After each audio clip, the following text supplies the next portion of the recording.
মৌমিতা দেবনাথ। আপনারা হয়তো অনেকেই চেনেন এই মেয়েটিকে। পশ্চিমবঙ্গের আরজিকর কলেজের শিক্ষার্থী। সে টানা 36 ঘন্টা কাজ করে সেমিনার রুমে একটু বিশ্রাম নিচ্ছিল। ঠিক তখনই তার সাথে ঘটে যায় দুর্ঘটনা। আরজিকর কলেজের কিছু ব্যক্তি মিলে তাকে খুব খারাপভাবে খুন করে। সাথে ছিল তার দুজন মেল কলিগ, যারা তাকে খুন করতে এসেছিল। মৌমিতার যে মেল কলিগ ছিল তারাও তাকে হেল্প করে, যারা তাকে খুন করতে এসেছিল। তার সাথে লাস্ট কথা হয়েছিল তার প্রেমিকের। সে জানিয়েছিল তার সাথে লাস্ট কথা হয়েছিল রাত 11টার সময়, আর তাদের দুজনের রাতে ডিউটি ছিল।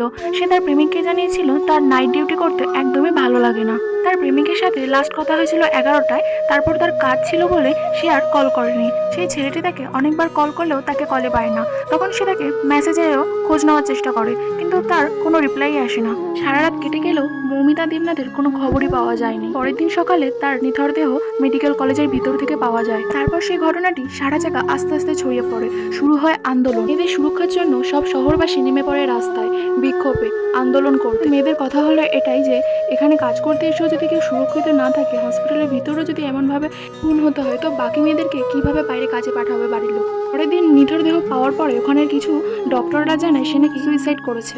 আর এই ঘটনাটি পুরোপুরি মিথ্যে ছিল। তাই পাবলিকরা মিলে সবাই মিলে যায় আরজিকর হসপিটালে ভাঙচুর করতে। হঠাৎ রাতের বেলা প্রায় প্রচুর লোক এসে আরজি কলেজে হামলা চালায়। সেখানে ওষুধপত্র, চেয়ার টেবিল সবকিছু ভাঙচুর করে দেয়। আর শুধু আমাদের দেশে নয়, বাইরের দেশে সবাই কিন্তু এই কারণের জন্যই আন্দোলন করছে।